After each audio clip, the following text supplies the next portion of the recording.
Reza Khalid ini udah lama di Tengara ya, atau bahkan diyakini mafia minyak di Indonesia ini. Tapi beberapa pemimpin nasional kita yang semula berjanji akan memberantas mafia itu tidak bisa nangkep Reza Khalid ini.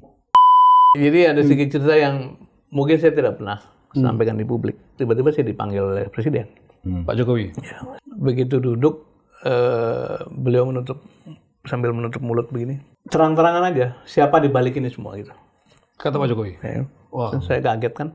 Enggak, terus terang saja. Siapa yang menyuruh ini gitu?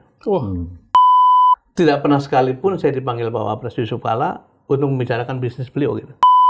Ini juga yang menurut saya perlu disampaikan ke publik. Seorang presiden mengatakan, ya itu nanti bagaimana? Novanto kan orang kuat. Sendirian aja kuat. Reza Khalid juga orang kuat. Nah kalau bersatu, kata Pak Presiden. Ini Presiden yang bilang begitu? Kata Presiden. Pak Jokowi? Yes. Saya tidak pernah sampaikan di publik ya. Dan ini perlu disampaikan karena barangkali momentum bagi Pak Prabowo. Termasuk pada waktu itu upaya-upaya menyelamatkan Setia Novanto itu tidak hanya lewat istana, tapi lewat Mahkamah Konstitusi. Bagaimana Mas Dirman menilai Pak Jokowi di situ? Karena beliau ini menunjuk Anda sebagai menteri dan mengamanahkan membereskan mafia migas. Lalu ketika Anda membuka mafia migas, Pak Jokowi justru kelihatan, kalau gambaran tadi itu marah. Berarti bukankah Pak Jokowi itu bukannya tidak mendukung, malah mungkin membiarkan, Mas ya? Jangan lupa subscribe dan nyalakan lonceng notifikasi. Selamat menyaksikan.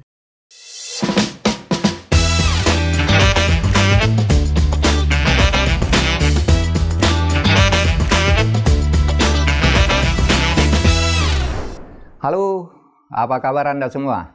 Kita berjumpa kembali di podcast Terus Terang, forum di mana saya senantiasa berbicara secara terus terang dan tanpa basa-basi.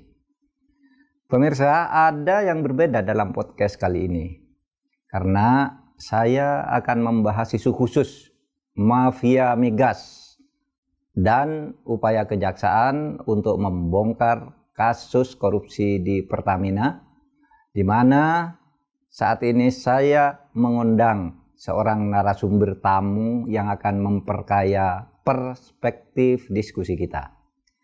Telah hadir bersama kita Bapak Sudirman Said, mantan Menteri ESDM dan mantan atau sampai sekarang adalah aktivis gerakan anti korupsi. Kita mengenal namanya sejak menjelang dan awal-awal reformasi sebagai bagian penting yang melakukan gerakan-gerakan pemberantasan korupsi, baik konsepsi maupun langkah-langkah yang dilakukannya. Baik, seperti biasa, mari kita mulai. Saya akan serahkan kepada host kita, Pak Rizal Mustari. Silakan, mau tanya apa ke Pak Sudirman terutama. Kita akan banyak mendengarkan. Ke Pak Mahfud dan Pak Sudirman, dua-duanya. Terima kasih Pak diundang. Mas Dirman, thank you Mas, hadir Mas. Terima kasih. Pak Mahfud, saya tuh punya penilaian kalau ngelihat Mas Dirman, apalagi di samping Pak Mahfud.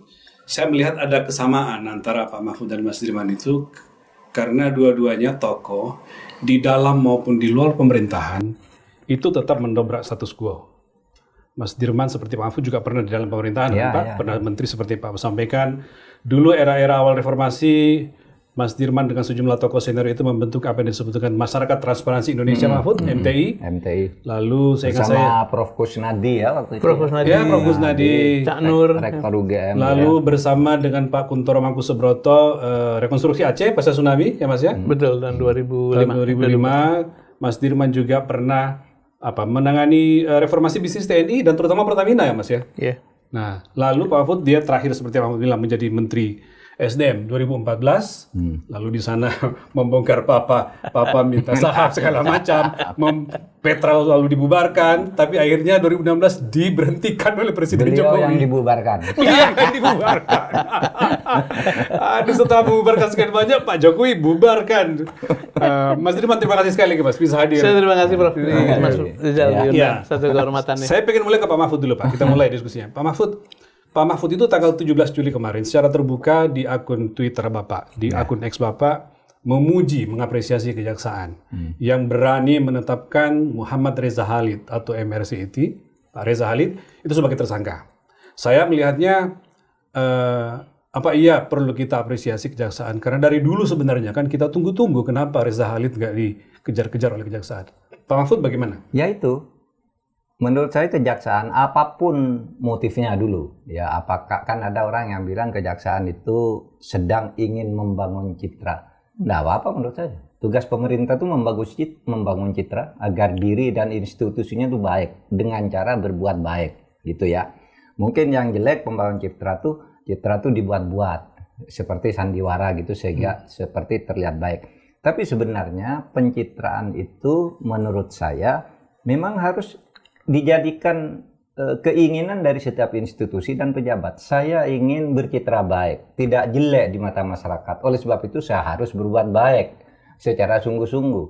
Saya ingin tercitrakan seorang yang anti korupsi. Oleh sebab itu saya harus benar-benar anti korupsi pada diri saya, pada keluarga saya, dan kemudian mendobrak tembok-tembok bangunan korupsi yang ada di depan kita. Nggak apa-apa kita ingin dicitrakan seperti itu. Itu mulia menurut saya. Yang tidak bagus itu orang berpura-pura. Nah, dalam konteks ini, Kejaksaan Agung, apapun penilaian orang, apakah itu ingin membangun pencitraan agar dilihat baik, tidak apa-apa, biar dilihat baik.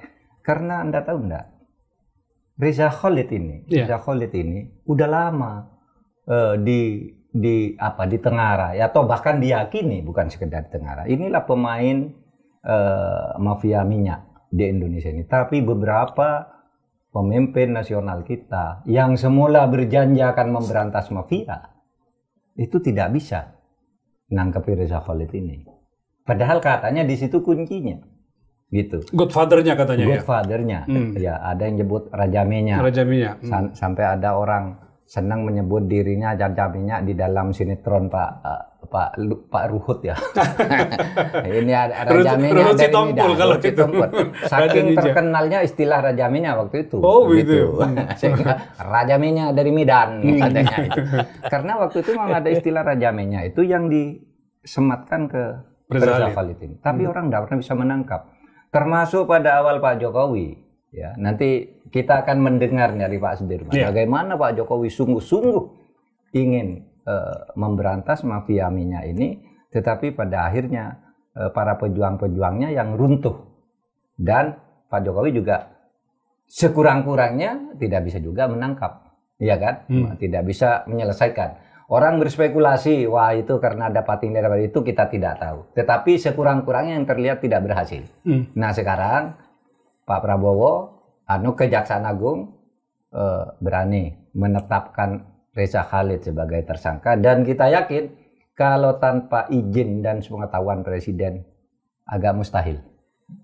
Oleh sebab itu, sementara ini lepas dari apa nanti di belakangnya kita lihat, sementara ini kita anggap ini bagus, dan kita mari berbincang dengan Pak Sudirman. Mas Dirman, orang yang lebih tahu, yang sangat tahu tentang Reza Khalid, siapa orang ini, Mas? Lebih tepatnya orang yang pernah tahu gitu. Orang yang pernah tahu. Iya. Dan terus mencermati ya.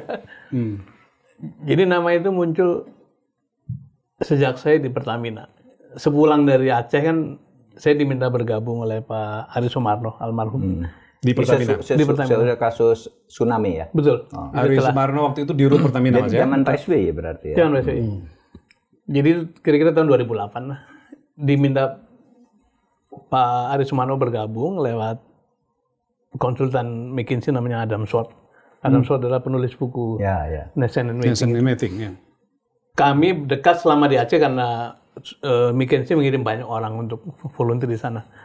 Jadi masuklah saya ke Pertamina, jadi staf ahli, terus berapa lama kemudian saya ditugasi untuk jadi corporate secretary, terus ujungnya menjadi kepala Integrated Supply Chain. Itu VP ya? Senior Vice Senior President VP, di bawah oke. direksi. Lapornya langsung ke Dirut. Jadi disitulah mulai kenal nama itu atau mendengar nama-nama itu. Yang memang sebetulnya kalau dalam istilah populer itu ISC itu dibangun untuk menghalangi atau memberantas yang disebut mafia migas itu. Karena dulunya itu beli masing-masing ke pasar, pengolahan, pemasaran, sekarang diintegrasikan. Kalau ada kelebihan diekspor oleh unit ini juga gitu. Dan belanjanya sehari waktu itu kira-kira 1,5 triliun, Prof. Ya, satu hari. Nah, kita tahu bahwa ada masalah itu dan karena itu Pak Ari memang betul-betul ingin membentuk unit ini dipimpin orang baru, orang luar Pertamina supaya bisa terputus dengan mata rantai. Iya, segala kepentingan macam. ya. Apa yang terjadi pada waktu itu? Jadi memang mereka ini begitu besar kan porsinya di Pertamina sehingga ada ketergantungan. Bahkan belakangan nih setelah saya di kementerian dilakukan audit investigasi kepada Petral itu ternyata dalam satu periode waktu yang cukup panjang 70% kontrak ke Petral. Petral akhirnya kan jadi tangan pengadaannya Pertamina ini. Iya, anak perusahaan Pertamina Betul. ya. Yang diminta menjadi tangan untuk procurement lah, untuk beli minyak mentah maupun BP. 70% kontrak jatuh kepada perusahaan-perusahaan yang dalam grup itu. Dan itu tidak mungkin kalau tidak ada intervensi gitu. Iya. Nah, proses itu mulai berjalan baik, tapi oleh satu situasi Pak Ari berhenti, digantikan oleh Bukharen, unit itu dibubarkan gitu ya. Di era Bukharen dibubarkan? Di era Bukharen. Dan saya mengatakan pada Bukharen, Bu, saya datang ke sini dulu diminta. Nah, yang meminta sekarang sudah tidak ada. Jadi saya lebih baik mengundurkan diri, apalagi tugas-tugas yang diberikan pada saya tidak lagi. Mas Dirman mundur nggak ada apa-apa? Mungkin membayangkan bahwa Anda tidak diharapkan lagi di situ sehingga mundur atau gimana? Oh iya, karena jelas sekali ini jadi nostalgia. Menjelang pengangkatan saya pun sebagai kepala SI, itu ada demo-demo tiap hari di Pertamina tuh. Demonya mukanya muka saya, belakangnya anjing, monyet gitu. Sudirman mafia migas, pecat Sudirman saat itu.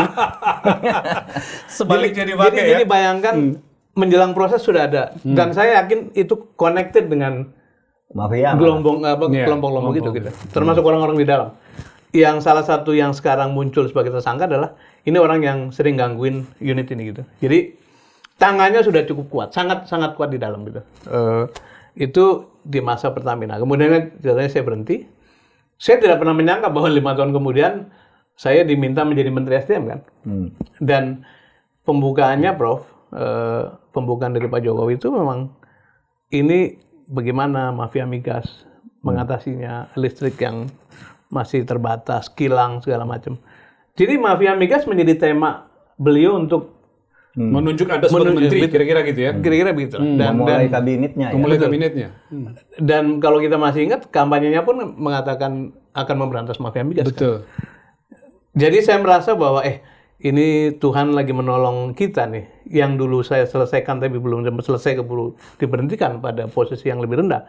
Sekarang saya merasa lebih punya power untuk menyelesaikan ini. Dan dalam waktu dekat.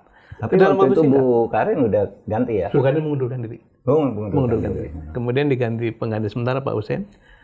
Sudah kedengeran Bu Karen ada beberapa masalah dan akhirnya kan kita melihat proses pengadilan segala macam. Jadi ketika masuk memang salah satu tugasnya mengatasi masalah ini dan sudah pasti saya merasakan bertemu lingkaran-lingkaran yang tadi lagi. Kita bersyukur ketika membentuk tim reformasi tata kelola migas, sejumlah tokoh-tokoh kredibel bersedia gabung. Yang mimpin almarhum Faisal Basri. Terus itu monumental itu Mas ketika itu. Betul. Orang terhenyak semua. Ada 12 rekomendasi dan semuanya kita laksanakan.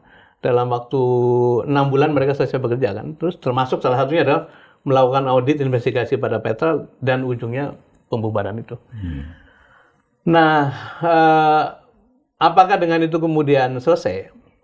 Ternyata kan tidak. Karena dalam waktu 6 bulan kemudian muncul cerita mengenai Papa minta saham. Nah, itu yang juga muncul lagi dan saya bicara lagi dengan Pak Presiden. Pak Presiden, menurut saya bangsa ini sedang ditolong Tuhan gitu. Kenapa? Ada 2 orang, satunya selalu lepas dari jerat hukum. Kasus EKTP pada waktu kan masih lewat kan? Ya. Kasus sampah, kasus beras, kasus bank, waktu itu ada Jasi Bank Bali kalau nggak salah. Sekarang kita ketemu di sini. Satu lagi orang yang selalu mengkooptasi sistem, yang membuat jalur supply kita tidak efisien, yang Bapak sebut sebagai mafia tadi. Jadi kalau saya diizinkan saja untuk melaporkan pada Polda, karena mereka menyebut presiden minta saham gitu. Ini kan pencemaran nama baik. Sekedar supaya publik tahu bahwa memang ada masalah terhadap manusia-manusia ini gitu. Jadi Mas Dirman sebelum melampirkan kepada DPR itu, Mas Dirman soal dulu ke presiden, minta izin bahwa ada kasus Pak minta saham. Iya, dan saya kan beliau tanya, memang ada rekamannya katanya. Saya tunjukin, ada transkripnya Pak. Dari mana ini? Ya dari orang yang bertemu beliau. Dan memang saya sudah lama menyarankan pada orang-orang Freeport, pasti akan ditemuin oleh banyak politisi. Tetapi akhirnya kan yang tanda tangan saya bilang. Kalau bapak-bapak mau bantu saya, setiap ketemu siapapun, tolong sampaikan habis ketemu siapa dan laporkan apa yang dibicarakan gitu. Supaya saya tidak jadi, saya bilang, supaya saya nggak jadi orang bodoh. Harus tanda tangan sesuatu, diperintahkan presiden. Jadi waktu itu Ma'ruf Samsudin membuat transkrip itu tidak salah juga ya, karena atas permintaan pimpinan agar disampaikan semua. Persis, gitu. betul. Menteri yang meminta, Pak. Jadi dia bukan membocorkan rahasia sebenarnya, tapi memang tugas profesional. Pimpinan saya minta ini, saya beri. Bapak lalu sampaikan ke presiden gitu ya. Kan sebelum itu ownernya datang, namanya sudah meninggal tuh, James Bob kan. Freeport. Nah, ketika mengenalkan dirut baru, namanya Pak Ma'ruf Samsudin, saya sampaikan itu juga. Minta tolong. Jadi betul sekali, Prof. Pak Ma'ruf tidak melanggar hukum karena memang kita meminta supaya bertemu siapapun, di-share. Nah, ketika menemukan hal seperti ini kan, sesuatu yang menurut saya membahayakan wibawa presiden. Jadi saya sampaikan pada presiden. Gitu. Mas, tadi Pak Mahfud menyinggung Reza Khalid di opening. Di mana peran mafioso Reza Khalid ketika Mas Dirman meminta tim untuk membongkar mafia migas dengan tim reformasi itu, sampai dengan Petral dibubarkan itu, posisi Reza Khalid itu sebagai apa di situ perannya? Sebagai, kalau sekarang disebut sebagai penerima benefit terakhir lah. Sebagai pemilik dari semua perusahaan itu. Beneficial owner lah ya. Beneficial owner. Yang selama ini terus mendominasi pasokan-pasokan migas gitu. Nah, termasuk sesudah Petral dibubarkan, katanya masih dia juga ya. Petral bubar, dia masih lanjut ini semua. Masih lanjut. Sampai sekarang Pak ini kasusnya ketika cuma namanya aja kan yang dibubarkan. Dan memang saya katakan pada mereka, tolong sampaikan pada teman-teman yang bermain di trading itu, karena Anda sudah punya network lama, punya modal besar, punya jaringan pasokan, pasti kalau dilakukan secara fair, mungkin tetap menang. Tapi lakukanlah dengan baik. Karena itu, kembali pada waktu saya di Pertamina, tindakan saya waktu mengurus ISC adalah meregistrasi ulang, Prof. Vendor-vendor. Saya umumkan lewat Tempo, tapi lewat Kompas dicegah oleh Karen karena dibatalkan. Dan itu Karen mencegah. Jadi ketika saya di SDM, saya teruskan langkah itu dengan memperkuat kembali ISC gitu. Kemudian tadi Petral dibubarkan, ini berjalan efektif.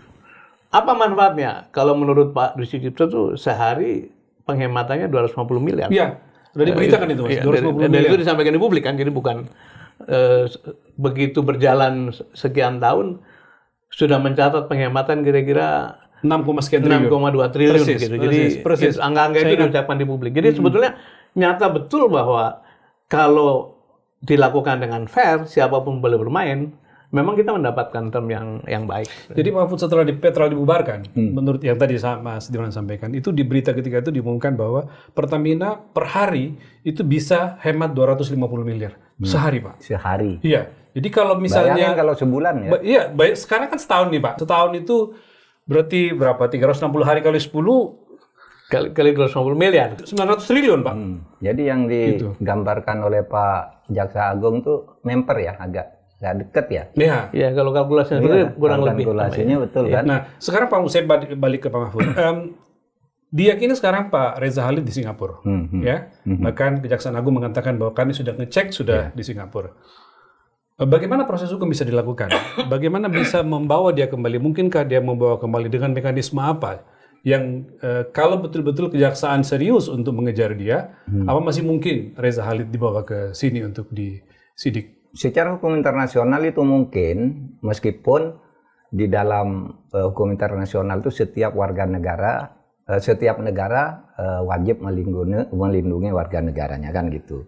Nah, persoalannya sekarang kan ada isu Reza Khalid itu punya 2 kewarganegaraan. Ada informasi begitu? Ada informasi. Di Indonesia di maupun Indonesia di dan Singapura. Singapura, oke. Tapi anggaplah sekarang terlepas dari soal kewarganegaraan, Indonesia itu mempunyai perjanjian ekstradisi.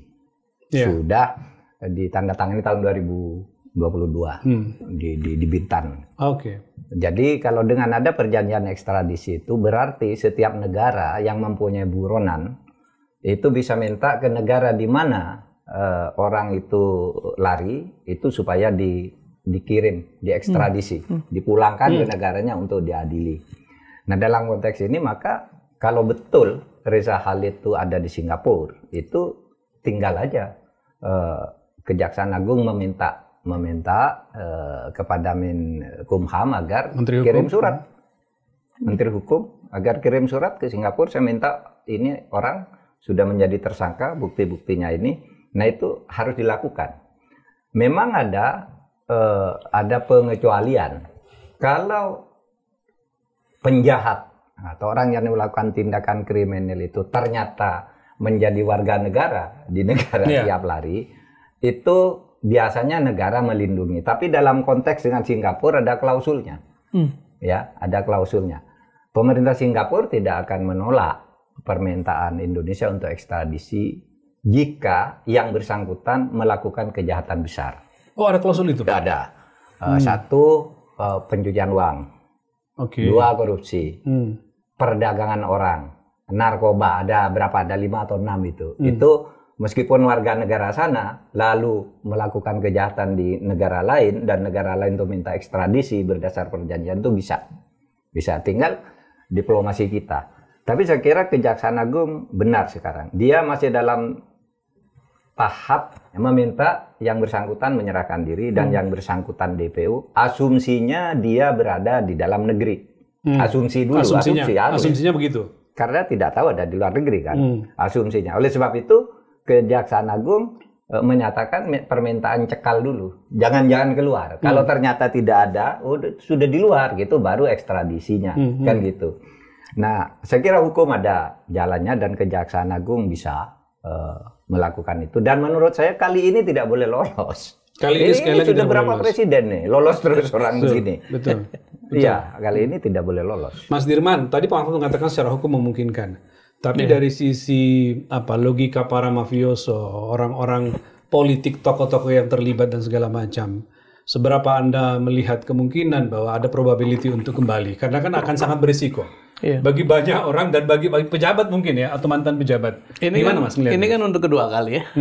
Pertama pada waktu kasus Papa minta saham kan Kejaksaan sempat turun tangan juga. Persis. Dan memanggil berkali-kali tidak hadir. Begitupun dipanggil di MKD juga tidak hadir. Sekarang yang kedua dan saya sepakat dengan Prof. Mahfud.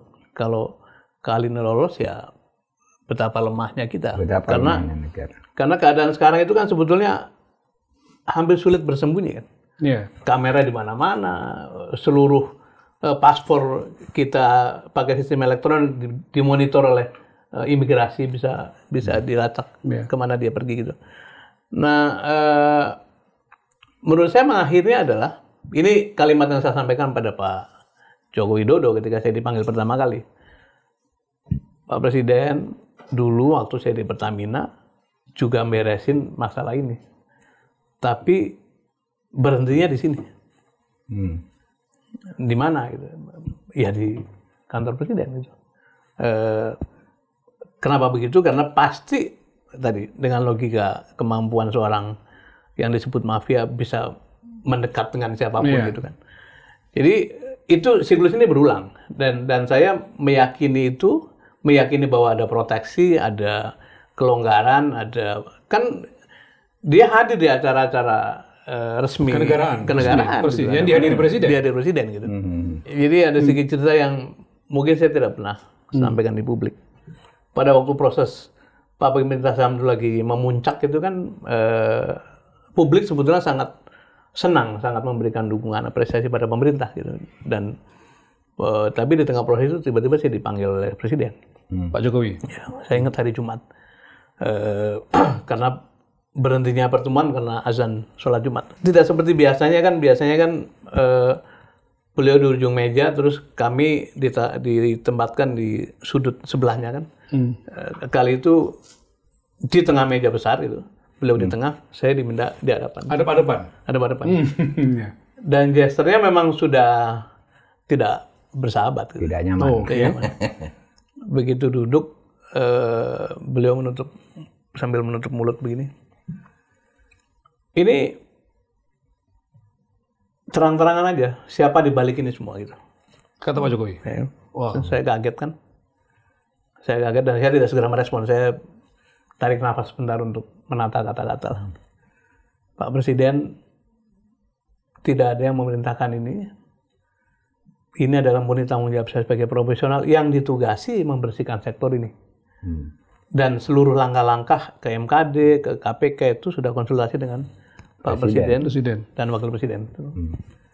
Saya berharap penjelasan itu menurunkan tensi.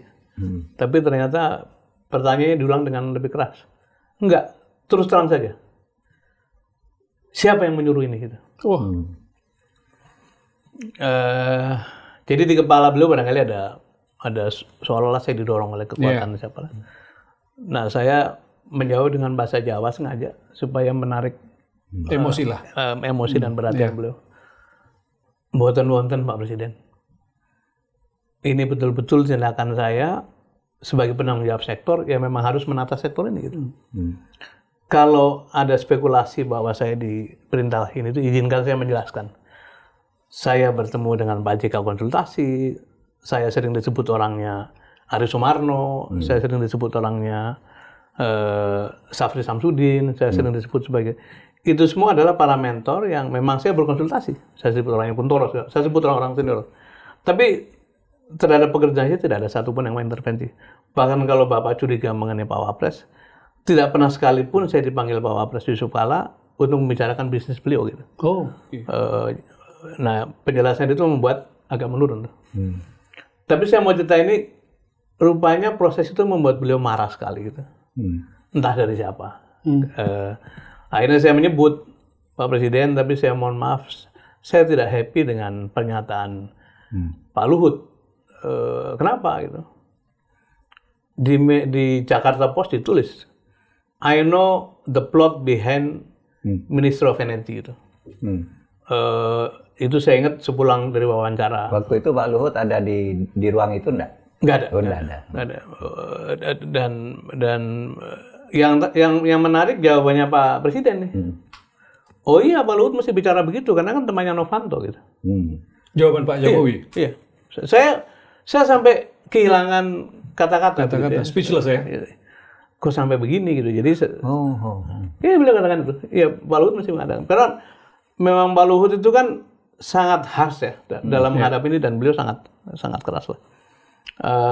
Jadi saya jelaskan situasinya seperti ini, dan akhirnya menurunlah tensinya Presiden, dan beliau mengatakan ya pokoknya hati-hati aja karena ini kan yang namanya pekerjaan nggak ada yang sempurna, pasti ada risiko-risiko lah gitu. Terus ini juga yang menurut saya perlu disampaikan ke publik. Seorang presiden mengatakan, ya itu nanti bagaimana? Novanto kan orang kuat, sendirian aja kuat. Reza Ali juga orang kuat. Nah kalau bersatu, kata Pak Presiden. Ini presiden yang bilang gitu. Kata presiden. Pak Jokowi. Yes.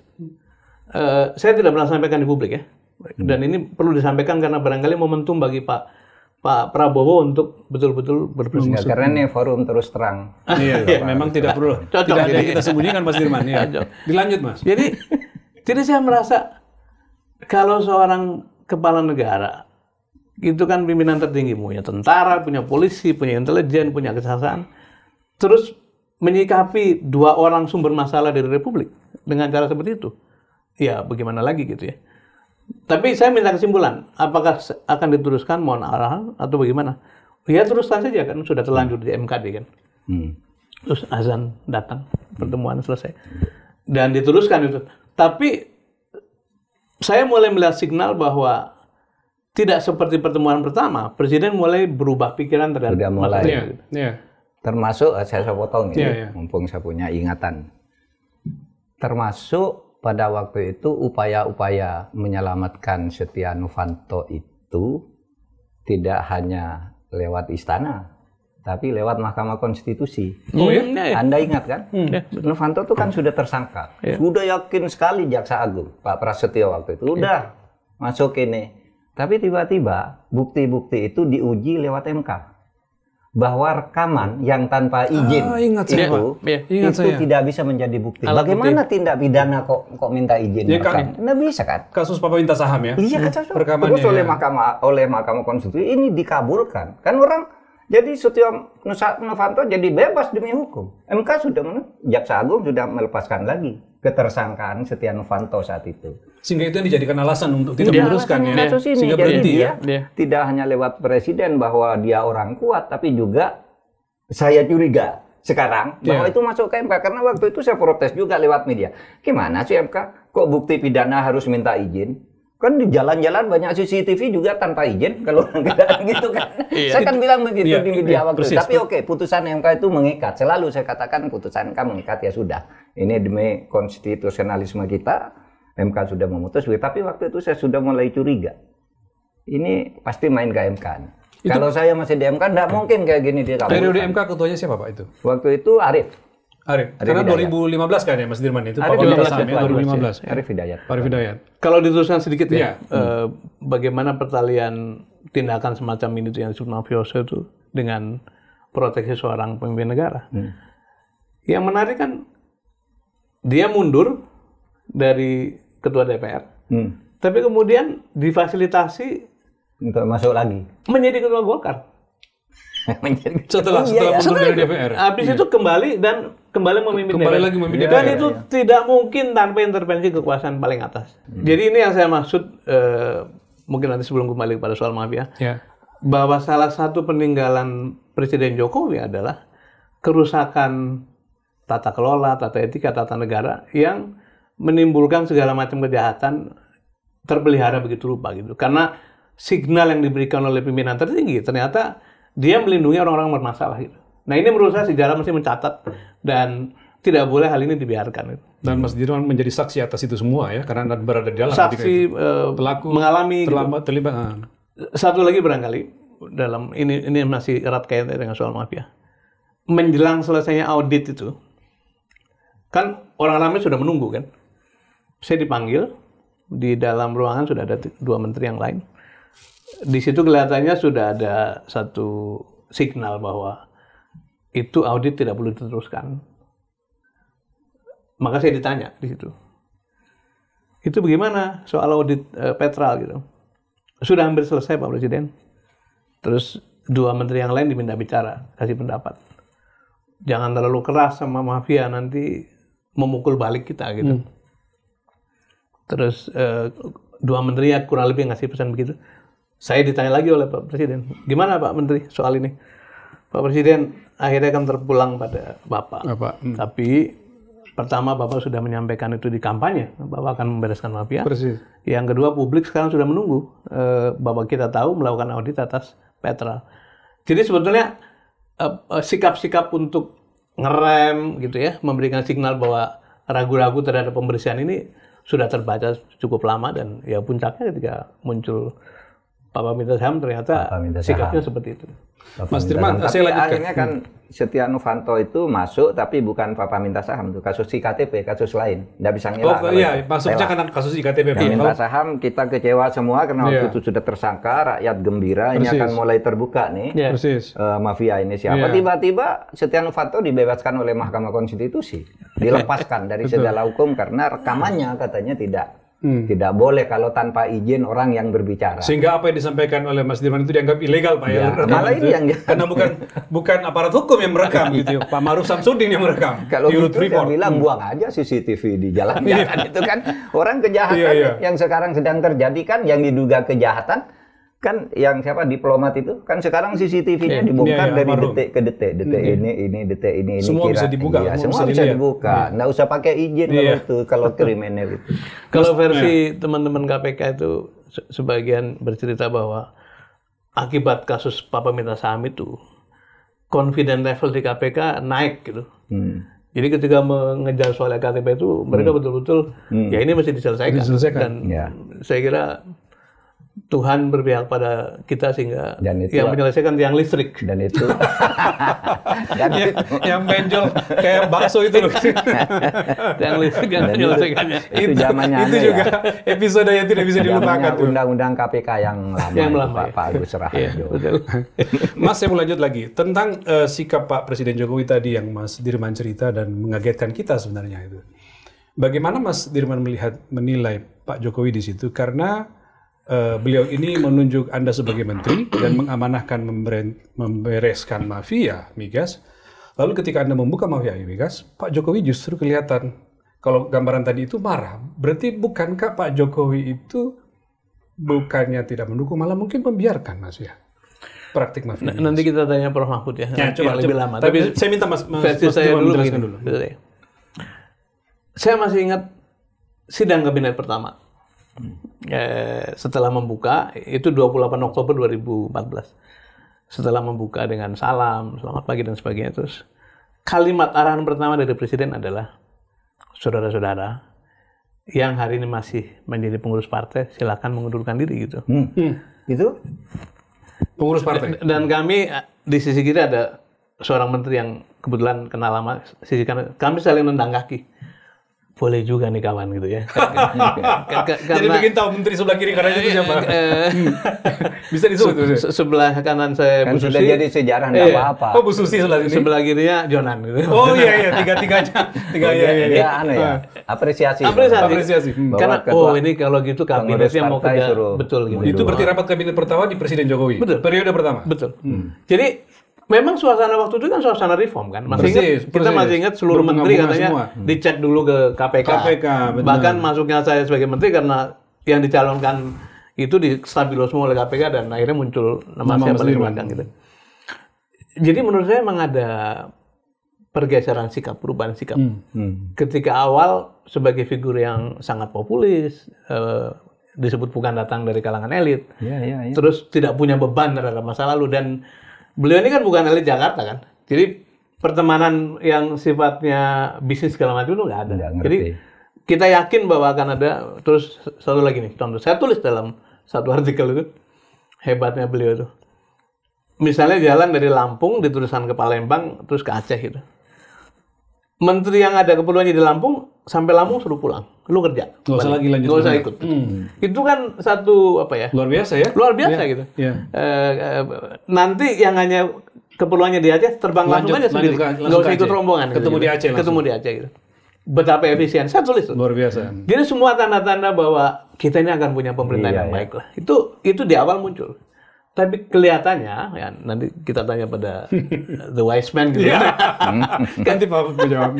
Kelihatannya ketika mulai menyadari bahwa kekuasaan itu ternyata besar. Itu makin hari makin tidak punya pattern yang jelas. Yang paling saya ingat adalah ketika akhirnya pemerintah memutuskan membubarkan komite ASN, Prof. KASN ya. KASN. Ya. Padahal komite ASN itu adalah dalam undang-undangnya disebut sebagai penjaga meritokrasi gitu. Dan berkali-kali diucapkan oleh Pak Luhut di dalam forum-forum itu, sudah tunjuk saja itu langsung itu kemauannya presiden, otoritasnya presiden. Jadi segala rambu-rambu yang membuat governance ini bisa bekerja itu pelan-pelan mulai dibuang. Babat semua ya. Jadi seperti mobil, spionnya dibuang, speedometernya dimatikan, remnya kalau perlu dicopot supaya bisa ngebut. Itu pandangan saya mengenai Pak Jokowi, dan sampai setelah selesai kan kita terus mengikutin ya.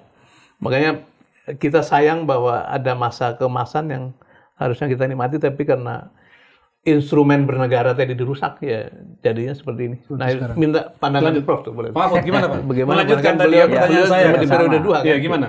Kita Pak Mahfud kan menemani di periode kedua. Iya. Kita dulu memang penuh harap kepada Pak Jokowi. Saya periode pertama itu kan mendukung Prabowo, saya ketua timnya. Nah, ya. Bukan karena yang satu lebih baik, satu lebih buruk menurut saya. Saya pada waktu itu pendekatannya, Pak Prabowo kan pendekatannya tegas kepada struktural ya. Pokoknya pejabat ini jangan ini harus dibersihkan dari. Nah Pak Jokowi itu populis, rakyat kan. Nah, Pak Jokowi yang menang ya sudah menang gitu. Dan kita berharap pada waktu itu, apalagi pada waktu-waktu pertama itu tadi, pokoknya nanti KPK itu harus kuat.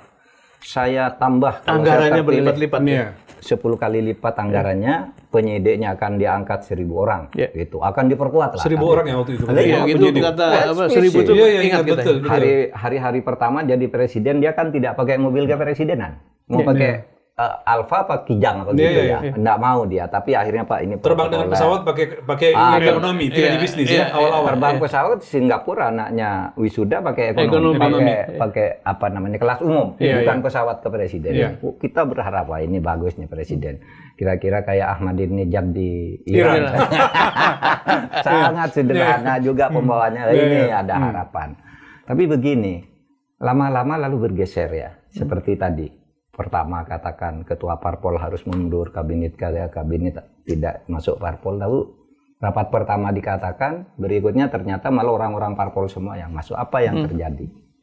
Begini menurut saya, Pak Jokowi ini orang yang sangat lugu bersih. Ketika di Solo, tidak punya pengetahuan tentang pemerintahan, dan itu bagus, kita isi sambil jalan gitu.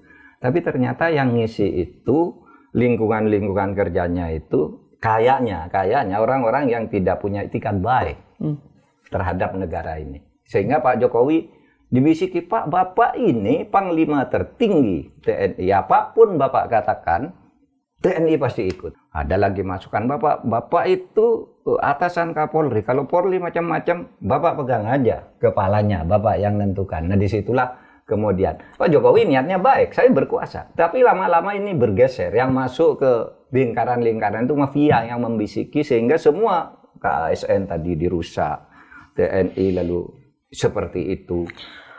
Kapolri dua Kapolri itu lompat angkatannya luar biasa tuh. Iya. Melewati 4 atau 5 angkatan. Dan itu merusak.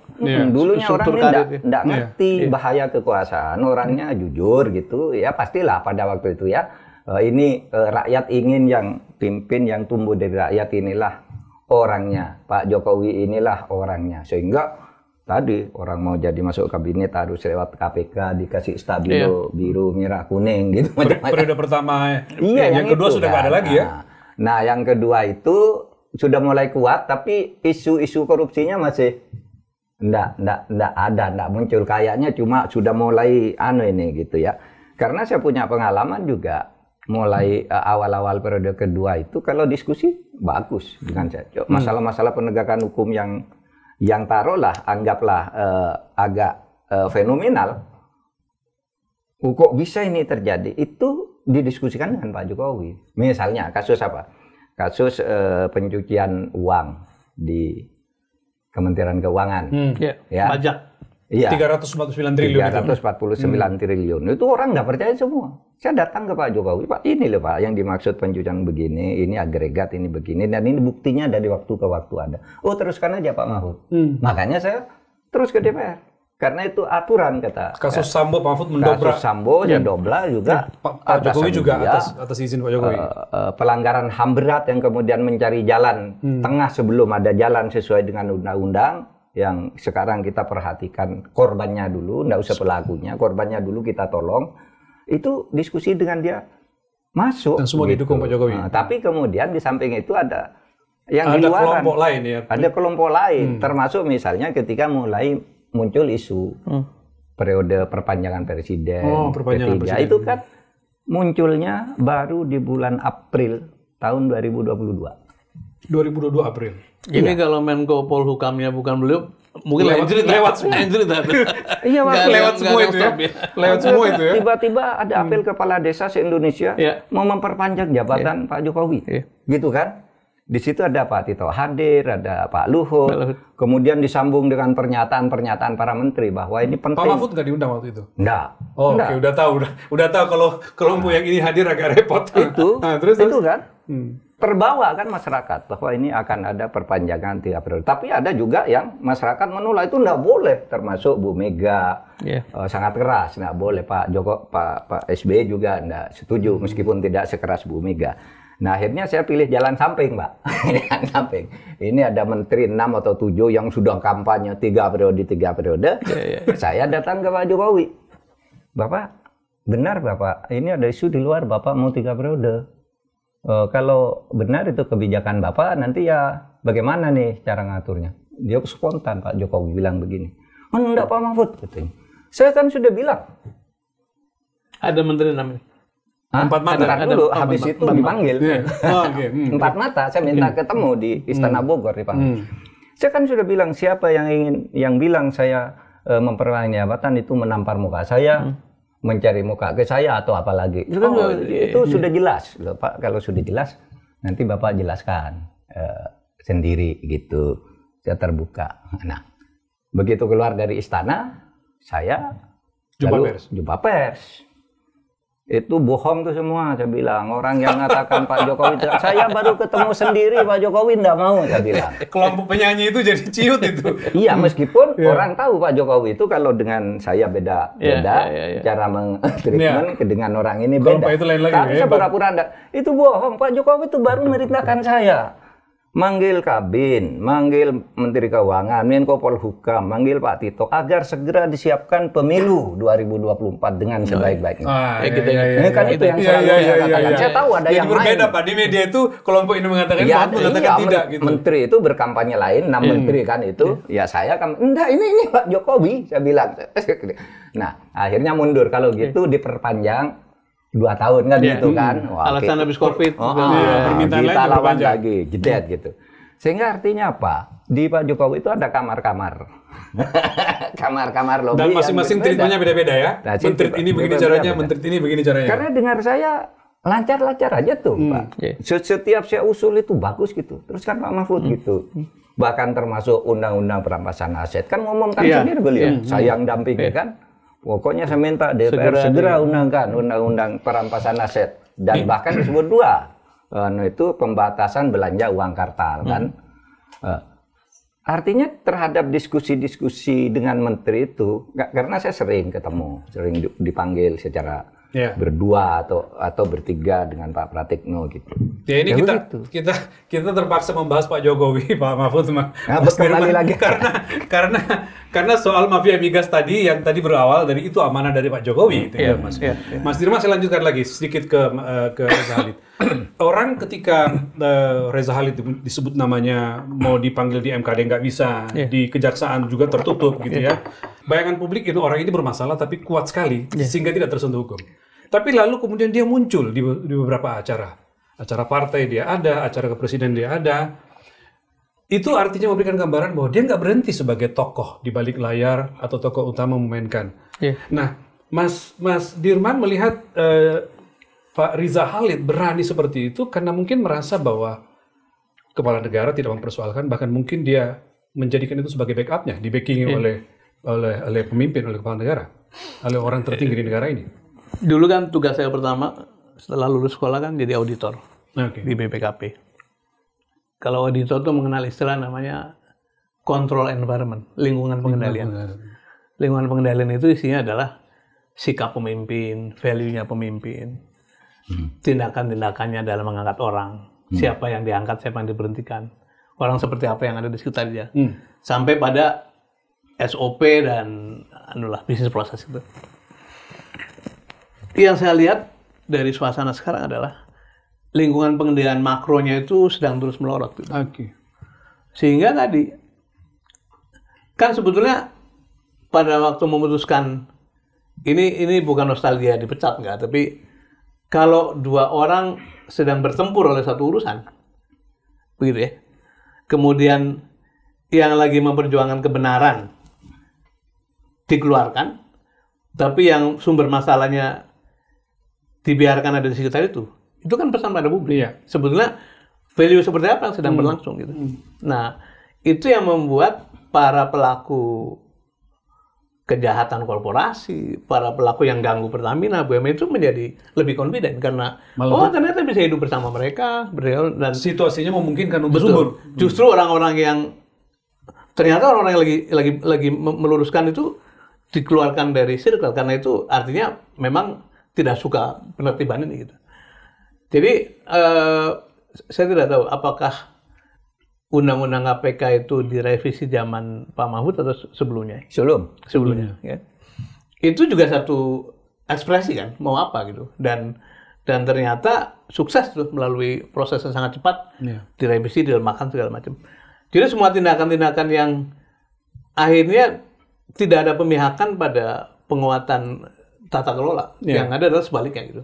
Nah, dalam kasus Reza Khalid ini, saya kira dia hidup dan terus berada di sekitar kekuasaan karena kekuasaan memang saya kira bukan hanya membiarkan tapi mungkin membutuhkan topangan. Topangan karena memang secara ekonomi kan kuat sekali gitu, kuat sekali. Nah, itu yang mungkin nanti bisa dibuktikan kalau tindakan mentersangkakan diteruskan dengan ditangkap, dibawa pulang, diadili. Kalau akhirnya misalnya Reza Khalid bisa dibawa pulang dan penjaksaan menyidik, apa yang menurut Mas Dirman sebagai orang yang tahu seperti apa mafia itu bekerja, yang perlu dibuka di situ dan misalnya harus menyebut nama siapa, peran mana yang harus dia sebutkan supaya untuk menghentikan kalau betul serius Kejaksaan dan Pak Prabowo ingin menghentikan mafia migas ini? Ini yang harus kita katakan sebagai ujian kepemimpinan dari presiden baru ya, karena pasti tidak sederhana dan orang yang survive sepanjang waktu itu pasti punya ikatan-ikatan dengan sejumlah petinggi-petinggi politik. Jadi kalau pengadilannya mau dibuka dengan setransparan mungkin, bisa saja Reza Khalid itu akan menyanyi. Saya memberikan ini pada sini, menyumbang ini pada sini, toko ini. Jadi itu sesuatu yang menurut saya delicate, karena itu saya memprediksi, nanti kita tanya Prof. Mahfud, tidak mudah ini menyelesaikannya. Yang saya khawatir adalah, yang kita patut khawatir adalah kalau tekanan kepada Reza Khalid itu atau pentersangkaan ini diperlakukan sebagai tekanan. Saja. Supaya kemudian bisa bernegosiasi dengan penguasa yang baru. Karena ini kan siklus bisa begitu ya. 5 tahunan kan? Iya. Tahun 2009 mau diberesin nggak jadi, terus 14 mau diberesin muncul lagi gitu ya. Jadi ada ruang negosiasi di situ dengan sejumlah Jangan orang. Khawatirin kita. Kembali bukan kita tidak suka ada orang berniaga dan sukses kemudian kaya raya, tapi ayo berniaga, tapi berniagalah se-fair mungkin sehingga tidak merusak sistem. Yang rusak kan ini tidak hanya sistem. Ada anak-anak muda Pertamina yang masuknya sudah susah payah, tapi kemudian menjadi tersangka rame-rame itu menurut saya kita sedih juga. Jadi, nah ini pandangan Prof gimana mengenai situasi ini? Pak Mahfud, apa Pak? Kita melihat sejauh ini Kejaksaan seperti apresiasi Pak Mahfud kan serius ya. Apalagi kalau misalnya bisa ekstradisi ke sini lalu disidang. Ekspektasi Pak Mahfud yang diharapkan dari Kejaksaan dan mungkin Pak Prabowo juga, karena orang mengatakan Pak Mahfud bilang nggak mungkin berani mentersangkakan tanpa izin Pak Prabowo. Apa dalam bayangan Pak Mahfud sekarang? Iya, agak sulit membayangkan penersangkaan ini kalau tanpa izin Presiden dan pemberitahuan lah. Jaksa Agung tidak harus minta izin. Maka itu secara yuridis dia bisa tindak pidana. Tapi dalam praktek tidak mungkin tanpa memberitahu Presiden kalau menyangkut kakak besar seperti Reza Khalid. Apalagi Reza Khalid itu dulu saya kan ketua timnya Pak Prabowo. 2014 itu tim suksesnya. Oh, sempat masuk di tim. Iya, saya tidak tahu yang mana Reza Khalid, sampai sekarang tidak pernah ketemu rasanya sih. Tapi orang bilang, "Loh, Pak Mahfud tuh ada fotonya sama Reza Khalid, kok kumpul sama orang gitu?" Enggak ada foto. Loh, yang mana? Saya bilang, saya tidak tahu. Tapi Pak Mahfud nggak merasa pernah ketemu langsung ya? Nggak merasa. Tidak pernah, tapi foto-fotonya di koran ada. Sesudah dia timbul menjadi buron itu, oh ini orangnya. Lalu dulu ada fotonya memang, saya kan tidak tahu Reza Khalid. Artinya dia punya kedekatan sendiri. Oleh sebab itu saya berharap kalau Pak izin, Pak Prabowo sudah mengizinkan ini dan membiarkan Jaksa Agung bahkan sudah sekaligus dikawal oleh TNI kan. Menurut saya mudah-mudahan tidak dijadikan momentum oleh siapapun untuk pindah kepemimpinan kemafiaan di minyak ini. Berganti pemain misalnya. Karena ini yang dikhawatirkan Mas Ar, jangan-jangan hanya karena ganti pemerintah baru, lalu pengen ada pemain baru gitu. Itu bisa bisa saja terjadi. Itu doa kita lah. Tetapi saya juga heran loh Pak, itu. Di Pertamina itu kayaknya memang tempat orang sulit berbuat baik ya. Itu tadi, anak orang-orang baik tadi jadi tersangka. Saya punya 2 nama, tapi nggak usah saya sebut. Orangnya nih sebelum jadi dirut Pertamina baik. Saya kenal baik orang itu. Sahabat Pak Mahfud? Sahabat saya. Yang satu saya kenal dari media, kenalnya ya begitu-gitu, akhirnya di penjara juga. Saya sudah di Pertamina. Ada teman saya bagus sekali, berhasil memajukan BUMN di sebuah daerah di Jawa Timur. Bagus sekali. Lalu sesudah itu masuk ke Pertamina. Karena baiknya. Nah, sesudah di dalam, saya dengar banyak kasus-kasus di lapak itu, teman Bapak itu katanya, waduh, dulu sebelum masuk nyembah-nyembah minta ketemu ini, ketemu itu. Pak sudah ini sekarang ditelepon aja enggak mau dan kasusnya banyak tuh. Main-main uang CSR dan sebagainya gitu. Sehingga saya pikir Pertamina tuh harus gimana caranya ya? Agar karena orang baik-baik masuk ke sana rusak. Meskipun itu bukan hanya di Pertamina. Hakim juga yang baik-baik dulunya banyak, sesudah masuk ke pusat dekat-dekat pusat kekuasaan. Ikut lumpur di situ. Oh iya, jadi ketangkap juga hakim-hakim yang dipilih oleh DPR lah, karena pertimbangan perilakunya bagus lah, sesudah masuk Jakarta rusak juga ternyata. Karena di sini tapi banyak ini nggak boleh menghalangi anak-anak muda hebat-hebat masuk Pertamina, Pak. Jangan sampai mereka ketakutan. Iya, pasti banyak yang hebat-hebat di dalam, masih tetap selamat. On the track mereka ya. Masih selamat, tapi maksud saya Pertamina ini kasus kan bersambung-sambung, nggak pernah selesai. Dan selalu orang-orang yang tadinya baik ini menjadi rusak. Gitu. Mas Dirman, dalam kondisi hukum kita yang masih karut-marut seperti sekarang, lalu tata kelolanya masih centang berenang, apa jadinya yang diharapkan yang bisa kita lakukan oleh misalnya orang-orang yang dari kalangan akademik gitu ya, civil society, untuk terus membenahi negeri ini? Sedikit komentar soal Pertamina itu. Saya menteri SDM, terus terjadi pergantian direksi, kemudian mereka bikin retret direksi dan komisaris. Saya datang, diundang lah. Saya ingat salah satu kalimat saya itu begini, Bapak-bapak dan Ibu-ibu, bisa nggak kita memberhentikan sindrom Ken Arok di Pertamina? Jadi ada suasana kalau sudah jadi VP kepengen segera jadi SVP, begitu jadi SVP kepengen segera jadi direksi, begitu jadi direksi pengen segera jadi dirut. Kadang-kadang dengan mencelakakan kawan-kawan.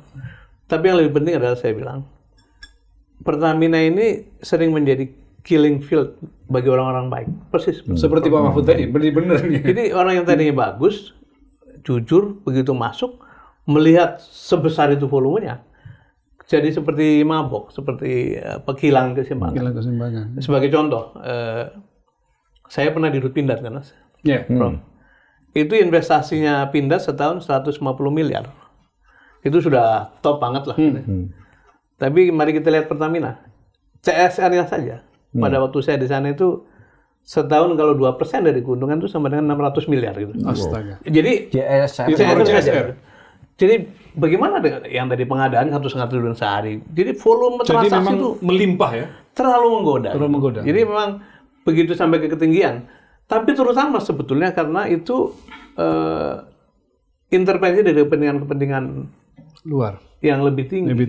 Yang membuat mereka kadang-kadang orang-orang baik harus berbuat jelek. Nah sekarang bagaimana ngelihat situasinya?